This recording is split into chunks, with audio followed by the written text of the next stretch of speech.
बाबा तुमचा पाटील आजकाल बेकार पार्सलवर पार्सल मागवतोय, कारण पाटीलकडे पोत्यानं पैसा आहे असं तुम्हाला वाटत असेल, पण असं काय नाही. आता का तर या पहिल्यापासून सांगतो. सकाळी सकाळी ऑफिसला पोहोचलं की कानमंत्र दिल्यासारखं पहिलं काम म्हणजे पोटाचा कोटा खुश करून घेणे. पण इकडे पाटलाच्या पोटाचा पेटारा एवढ्यात थोडी ना खुश होतोय. म्हणजे पाटील एवढे मी नाही होंगा, जरा अजून लाव. मग म्हटलं दादूस आता एक मस्त थाळी लाव. पाटील काय पोट फुटल्याशिवाय थांबत नाही, कारण आज बेकार चरायचा आहे. मग थोड्याच वेळात आमच्या टीम मधले धडाडीचे नेतृत्व म्हणजे ऍडी भाऊ आज तब्बल 1 वर्षांनी म्हातारे झाले. याच निमित्त आमच्या टीम तर्फे एक छोटस केक कट करून म्हातारपण साजरे केलं. तेवढ्यात पोट म्हणजे मालिक पार्टीचं नियोजन काय आहे की नाही. म्हणलं हवरे लोसन जरा दम काढ. आणि याच पार्टीची खादडायचं नियोजन तुमच्या पाटीलकडे होतं, आणि ते घेऊन डायरेक्ट टीम मध्ये जल्लोष. आणि तेवढ्यात इकडे ऍडी भाऊने धप्पा देत कोकालाचा बॉक्सच काढला. तेवढ्यात पोट म्हणे मालिक अहो बास. म्हणलं पोटा आज फक्त तू जिरवायचं काम कर आणि मी खायचं काम करतो. घरी आल्यावर पाटलाची जीभ लपापली नाही असं कधी झालंच नाही. मग डायरेक्ट पान शॉपवर आलो. इथं आल्यावरती ठरलं की चॉकलेट पान खायचं.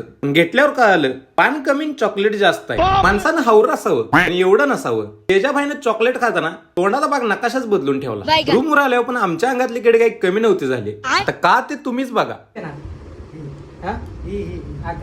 पाचतो की मी पाचतो की या कर की.